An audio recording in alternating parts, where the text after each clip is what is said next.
Hey guys, so as the year comes to the end, I thought I'd take the time to share with you a couple of my top 5 / favorite pieces that I've gathered throughout the year, and also share with you some of my favorite pieces of media that I've been consuming.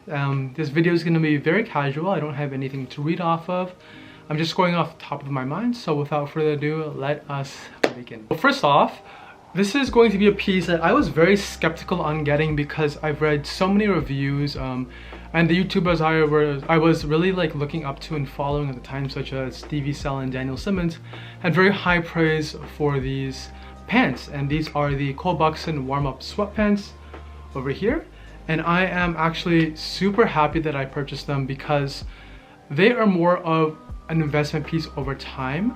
They offer this very unique aesthetic that you can't really find elsewhere on the market today, and it really stands out, but also gives this very simple yet minimal look to it, which is something that I'm very drawn to as well.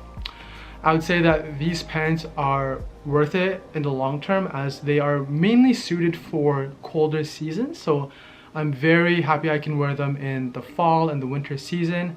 It allows me to stay stylish and also keep warm, which is I find very hard to do in Canadian winters.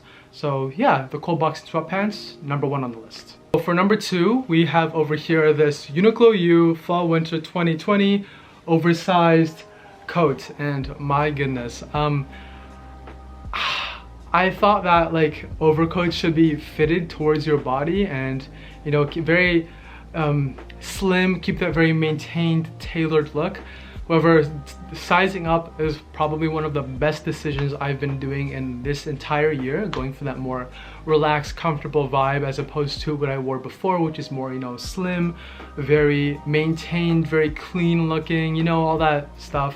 But I've stretched my tastes to more casual things, and I'm very happy that I did because it's a lot more comfortable. I don't feel as obligated to fix my appearance every so often when it comes to the clothes I used to wear. So these oversized pieces have really allowed me to be more relaxed with who I am and how I present myself outside. For the third item I'd like to share with you are these Reebok Club C TV 1985. That's the model, I believe. And once again, my transition into the more casual wardrobe has been further demonstrated by getting these sporty / tennis shoe looking thing.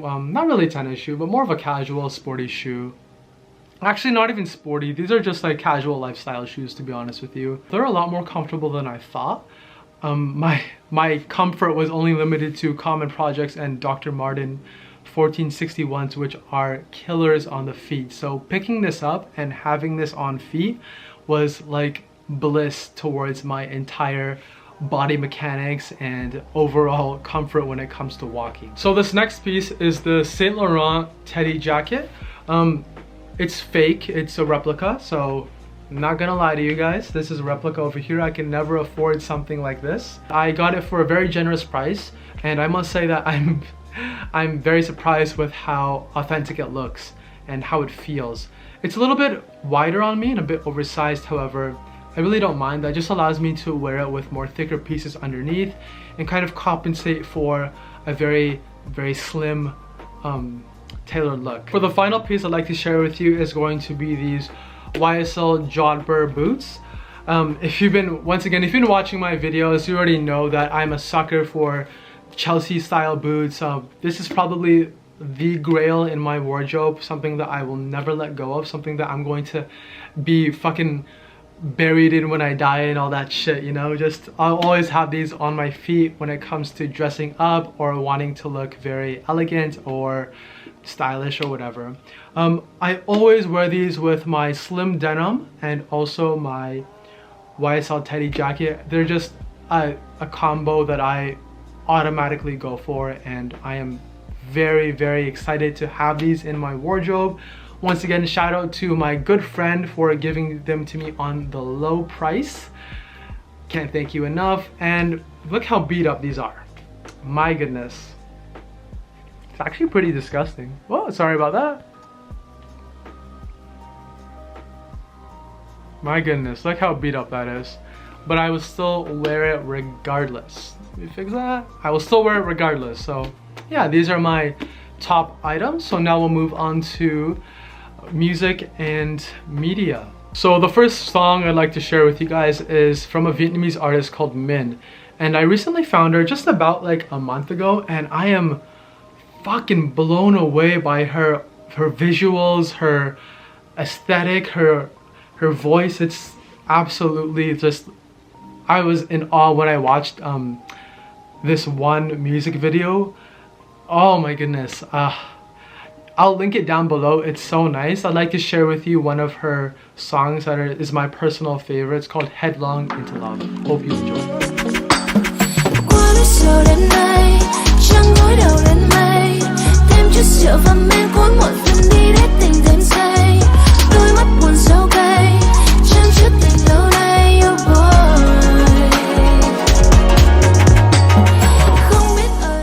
Have you guys ever heard of Jay Park?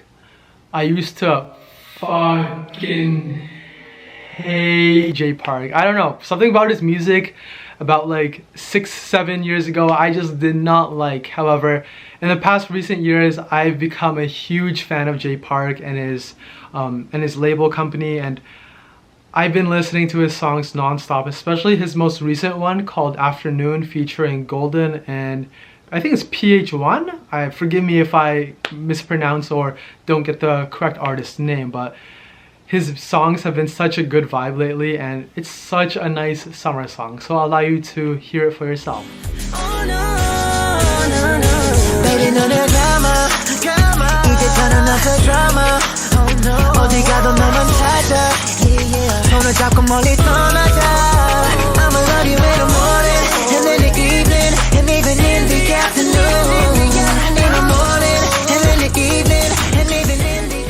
So next up is the song Square by Year and Beck, and this came out in 2017 and I only found it now. And when I listen to the song, all I can think about is like a summer evening, you know, you're just driving down and oh, okay, I'm being really fucking over dramatic, but basically it really gives me this nostalgic vibe, and listening to it makes me feel really at calm and at peace, and makes me miss the easy days or the good days. Here it is. Without noticing, I'm so broke like someone just around me. No invincible. I have much memories of getting more weaker. No, I'm not lovable, but you know what you. For the last piece of music I'd like to share with you guys is by the artist called Yornis, and the song title is called The Bird in the Cage. And I first heard this song when I was watching the anime Yesterday no Utaite. Forgive me, but I watched it a couple months ago, and you know, it's more of like a slice of life, so not a lot of action or anything like that. This was a lot more mellow and chill slice of life revolving around a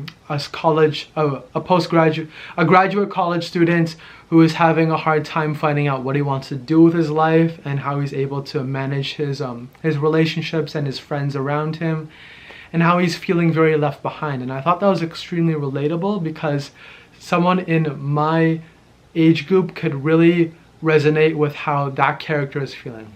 I don't know, I really liked it, and I really liked the song because it reminded me of the struggles that this character goes through and how I also shared some of his hardships as well.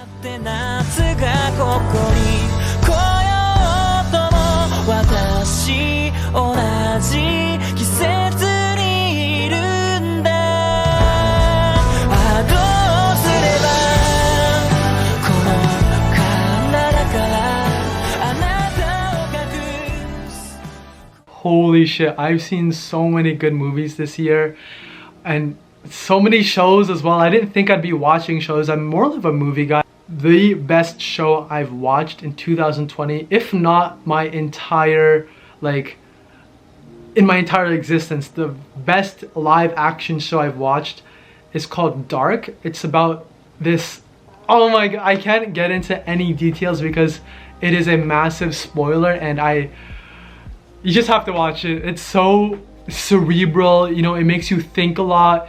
It's not something that's very lighthearted. There's very heavy topics in this, which is something I'm such a huge fan of. And it was such a good experience. I wish I could wipe my memory and watch it all over again, because it has been such a pleasant, fresh viewing experience to really witness this for the first time. Another movie that I was a huge fan of this year was The Invisible Man. Going to this movie, I did not expect it to be this good. I thought that it would just be like a very like a B horror film and really offer not that much in terms of substance, but I was so blown away by how they were able to incorporate the idea of an invisible man into this story, and I thoroughly enjoyed it so much. Okay, so now I'd like to share with you 2 pieces of anime and manga that I've really enjoyed this year. The first one is The Great Pretender, which is on Netflix, and my goodness guys, I haven't seen an anime like this at all. Like, when it comes to the cast is so big. I love how in this anime they incorporate characters from different parts of the world, so it's not just all Japanese characters. It's all like you know, characters from France, from England, from Africa, from Middle Eastern countries. It's fantastic. The voice acting is so nice. I love how there's so many cultures in this, and you really see the evolution of these characters and, you know, their morals and their backstories as well. And I believe that the second season came out for this, and I have yet to watch it. I've been very swamped with work, so yeah, I think I'll give some time to watch it now that I'm talking about it so much. And the manga that I've been reading this year has been Gantz, and my goodness, holy shit. I watched the anime for it back in like 2011, 2010, and I thought it was good. I thought it was okay. However, I still decided to read it from the beginning again, and I zoomed through this thing so fast. It's about like 300 chapters, or it's like 300 to 400. So it's a good read if you really want to sit down and really waste some time. I highly recommend Gantz if you're a fan of anime and manga. The fight scenes in this are so freaking good. I loved it so much. I loved the fights. I loved the moral struggles they have in this. It's this battle for survival. Do you work with your team or do you go against your team? Oh my goodness. There's also been a live action movie. I haven't watched it. No, is there a live action movie? I think it's an animated movie. I haven't watched that yet. I don't think I will. I'm just gonna stick to the manga, and oh my goodness, some of the character designs in this are so nice. We've come to the end of the video. I just want to say thank you very much for watching. Stay strong, stay healthy. I will catch you in the next video. Later.